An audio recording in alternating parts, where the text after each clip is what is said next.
Бориса! Защитим нашу землю! Защитим! Защитим! Harcelés par d'impitoyables Mongols, les habitants d'un petit village kazakh recrutent 7 mercenaires pour se défendre. En 93, le réalisateur Rachid Nougmanov reprend la recette des 7 samouraïs, sauf que ces villageois sont incarnés par des nains. Un film rock'n'roll fidèle à l'esprit du père de la nouvelle vague du cinéma du Kazakhstan, invité d'honneur au dernier Louvre, le Lausanne Underground Film and Music Festival. Dès ma petite enfance, j'ai adoré le rock'n'roll. Bien sûr, j'aurais aimé voir la musique rock se propager partout dans le pays.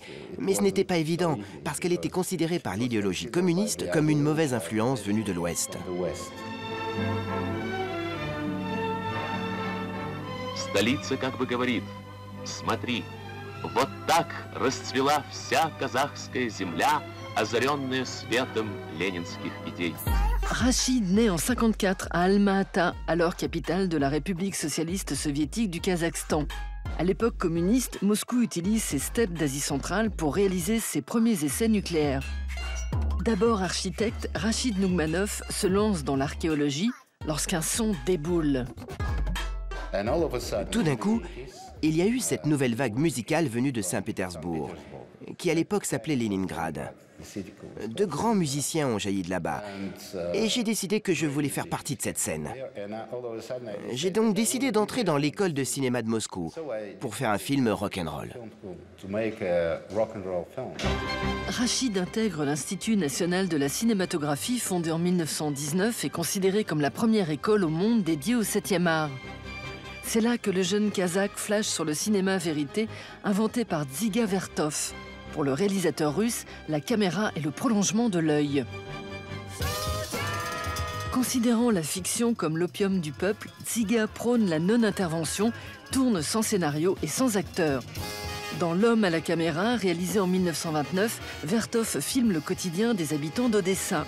Le réalisateur glisse dans son film muet le premier making-of de l'histoire.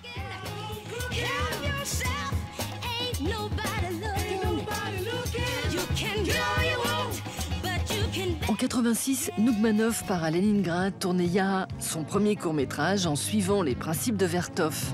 Il pointe sa caméra sur un jeune rocker underground, Viktor Tsoi.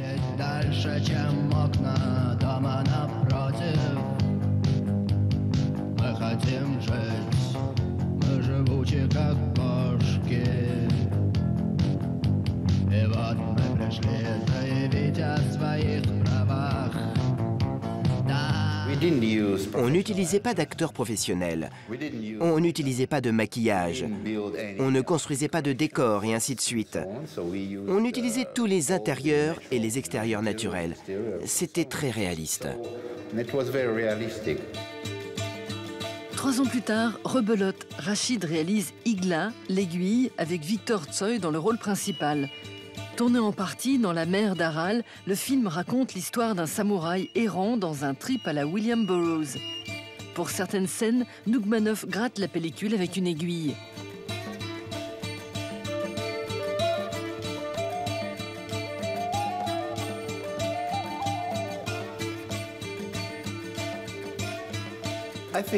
Quand vous êtes jeune, vous voulez être honnête.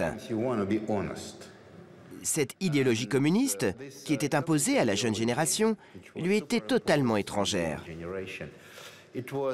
Ça ne leur appartenait pas.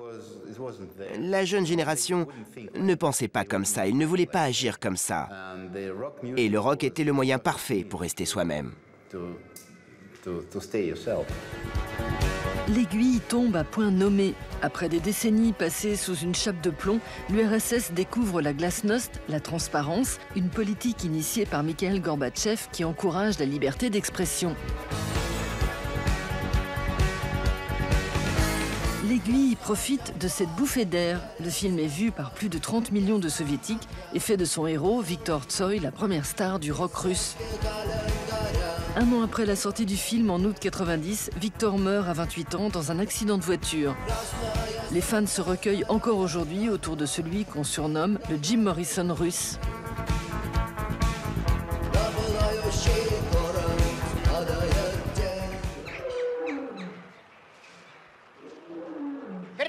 это вперед, потом наверх, а потом обратно вниз. Мы наведем здесь порядок. Каждый из нас это один, но все мы вместе это мы. И мы все здесь перевернем. Каждому только одно – свобода. Независимость – это моя прерогатива. Я единственный, который способен дать возможность существованию. Власть не существует. Si avant, c'était très dangereux pour les bureaucrates de laisser s'exprimer des opinions contre le système, à partir de 88, c'est devenu dangereux pour eux d'interdire quoi que ce soit, de peur d'être critiqués par les médias.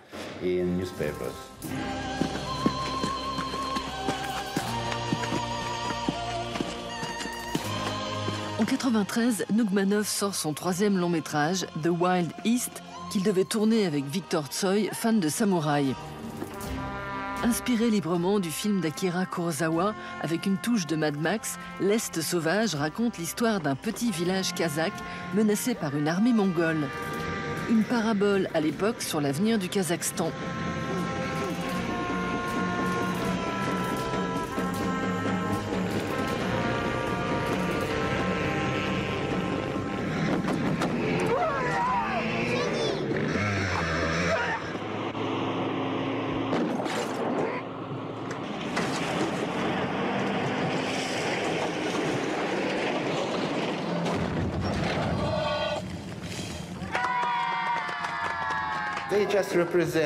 Les nains représentent ceux qui veulent vivre leur vie tranquillement, loin des changements.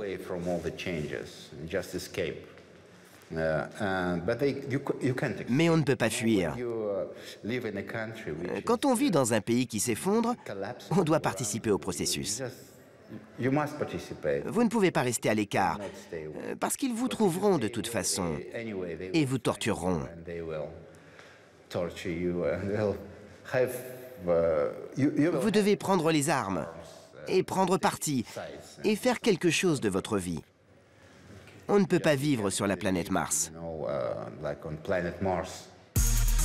Depuis 1991, le Kazakhstan est indépendant mais dirigé d'une main de fer par le même homme, Noursultan Nazarbayev. En 1995, Rachid quitte le cinéma et son pays pour créer une opposition en exil. Après des années de lutte, il souhaite tourner à nouveau. Son prochain film, la véritable histoire d'Attila, le roi des Huns. J'ai été déçu par mes propres illusions, parce que j'étais trop naïf. Être un radical, ça ne veut rien dire. Ce que vivent les gens dans leur vie quotidienne est beaucoup plus important que les illusions. J'ai compris que la politique, c'était pas pour moi.